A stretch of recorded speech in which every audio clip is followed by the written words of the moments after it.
Vous êtes médium est l'histoire réelle de Divaldo Pereira Franco. Ce programme a été enregistré à l'origine par Ricardo Melo de l'Institut Namasté le 5 janvier 2017.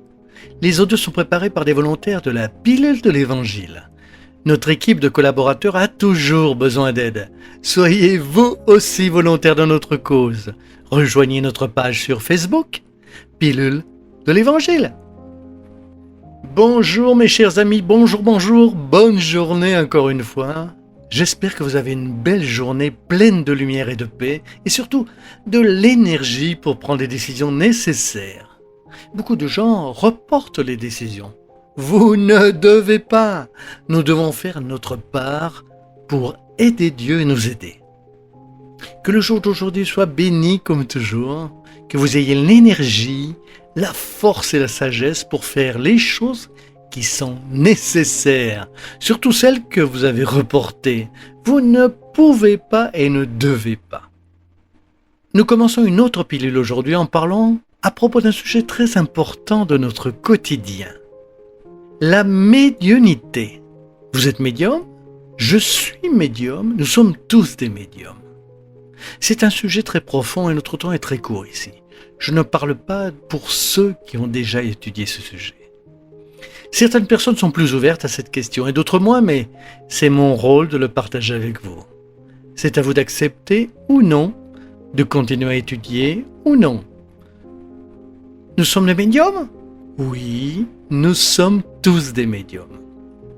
Allan Kardec réunit pour la première fois dans le livre des médiums le moyen parfait de montrer que la médiumnité est inhérente à chaque être sur Terre. Et alors, c'est quoi la médiumnité ?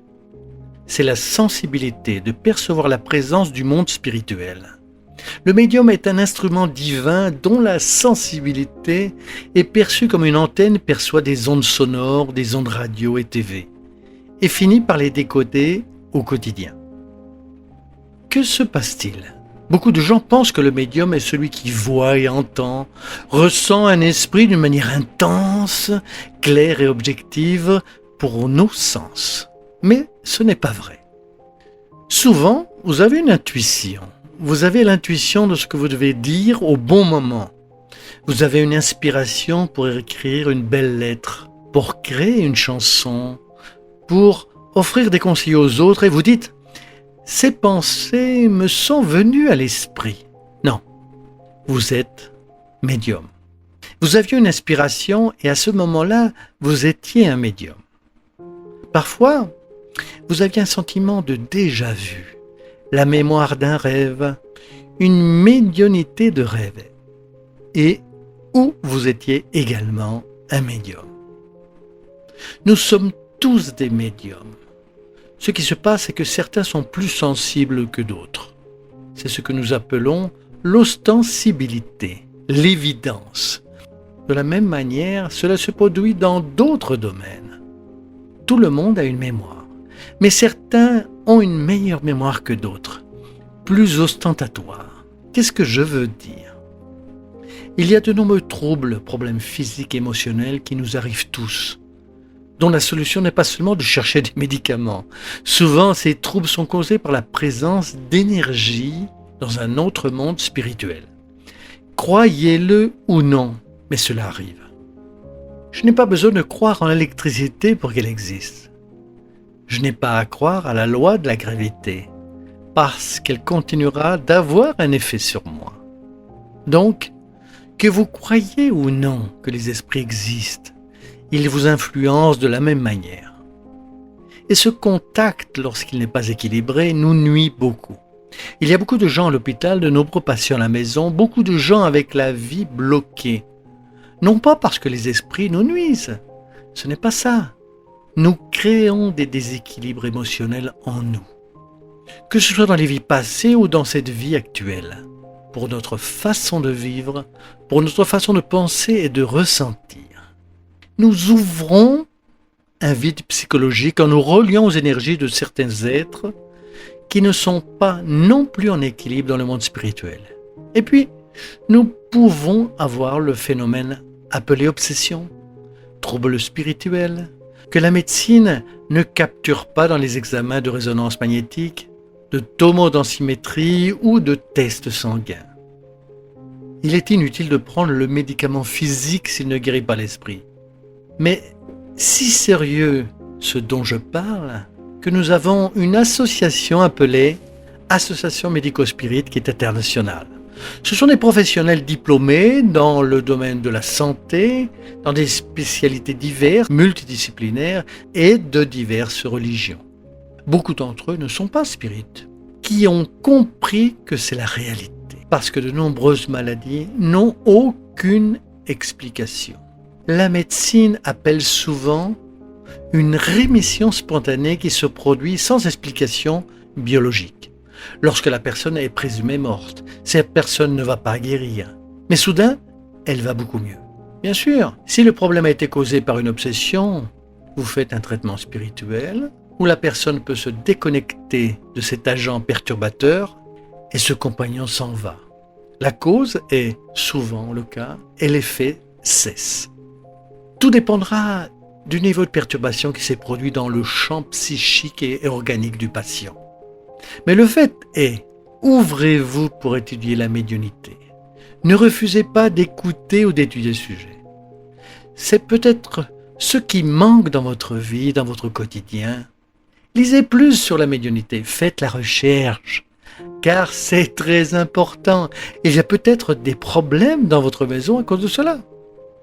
Je vais rapidement vous raconter une histoire sur Divaldo Pereira Franco. Divaldo Franco est un médium extraordinaire connu dans le monde entier. Pour nous, c'est aujourd'hui le plus grand nom des spirites après Chico Xavier. Et il a une histoire très intéressante. Divaldo, quand il a commencé à voir des esprits, il avait 4 ans. Il a été presque battu par sa mère, comme avec la plupart des enfants qui sont des médiums ostentatoires. La mère de Divaldo ne connaissait pas sa mère maternelle, décédée au moment de l'accouchement. Et puis, à l'âge de 4 ans, Divaldo voit une dame qui lui parle. « Dis, informe ta maman que je suis ici. » Et voir, pour lui, c'était normal. « Maman, il y a une dame qui me dit qu'elle est ici et m'a dit s'appeler Di. »« Mon garçon, arrête de mentir ou tu seras battu, » lui dit sa mère. Et puis, il a dit son nom. Et la mère a été choquée parce qu'elle n'avait jamais parlé à Divaldo de sa grand-mère. Et elle n'avait que 4 ans. En bref, ils sont allés trouver une tante qui avait préparé le corps de la grand-mère de Divaldo.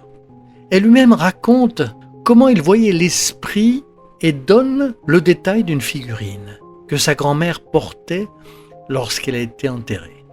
Ils reconnaissent qu'elle était la mère, Madame Anna, la grand-mère de Divaldo, et ainsi son histoire commence. Divaldo, à 11 ans, était presque paralysé au lit, après que son frère aîné eut un anévrisme et mourut. Il a vu son frère désincarner dans la rue, puis, sans s'en rendre compte, il a arrêté de marcher. Il a passé des mois sur son lit, immobilisé. Les médecins de la ville de Feira de Santana n'avaient aucun moyen d'expliquer son problème de santé. Et personne n'a expliqué ce qui était arrivé au garçon. À cette époque, une médium était venue visiter la localité. Et puis cette dame rendra visite à Divaldo à la demande de Madame Anna. Quand elle arrive, elle sourit et dit « Votre fils n'a rien. »« Mon Dieu, comment se fait-il que je n'ai rien ?» Divaldo avait peur d'être de nouveau frappé. « Comment se fait-il que je n'ai rien? Ai-je menti tous ces mois? »« Non, tu n'as rien. » Et puis elle explique « Je vois un esprit comme cela. » Qu'est-il arrivé? Divaldo s'est attaché à l'esprit de son frère sans avoir l'intention de lui faire du mal. Comme il était plus sensible, il était un médium ostentatoire. L'énergie perturbée du frère qui est décédé, sans se rendre compte de quoi que ce soit, a fini par blesser Divaldo. Et il n'a pas marché pendant des mois. Eh bien, une prière et l'application de passe ont été faites correctement. Immédiatement, Divaldo a commencé à se lever et commencé à marcher doucement. Et la médecine n'a pas pu l'expliquer. Combien de cas se sont produits dans le monde de la même manière? Dans le cas de Divaldo, le problème était la santé. Il y a des gens qui ont des problèmes dans la partie affective, d'autres ont des problèmes du côté professionnel. Tant que le Brésil croît de 1%, 2% par an, ils ne vont pas de l'avant. Pourquoi? Parce qu'ils ont la vie bloquée. Ils sont liés à des émotions dérangeantes. En bref, oui, la médiumnité existe. Croyez-le ou non? C'est une question très sérieuse qui doit être étudiée sérieusement. C'est d'accord? C'est un sujet profond et notre pilule est très courte. Nous ouvrons, comme je l'ai mentionné, un espace pour recevoir vos questions par email. C'est un sujet passionné, mais je vous assure, les nouvelles sont géniales. Être médium est une chose merveilleuse. Nous avons juste besoin de savoir comment nous adapter, nous connecter avec une spiritualité plus élevée, faire la réforme intime dont nous avons besoin. Au lieu de craindre les esprits, nous devons les aider et par conséquent, répandre l'amour pour ce monde physique et aussi dans le monde spirituel. Souvenons-nous de Paul, l'apôtre, qui se sentait observé par une foule silencieuse. Nous sommes donc tous des médiums. C'est une source de joie, pas de peur, comme beaucoup de gens finissent par avoir à cause de l'ignorance. Que Dieu vous bénisse, vous inspire et vous donne une merveilleuse journée. Beaucoup de lumière et de paix, mes amis. Et comme toujours, merci beaucoup pour votre gentillesse. À bientôt, à très bientôt et ouvrez votre esprit. Croyez-le ou non, nous sommes tous des médiums dans une certaine mesure.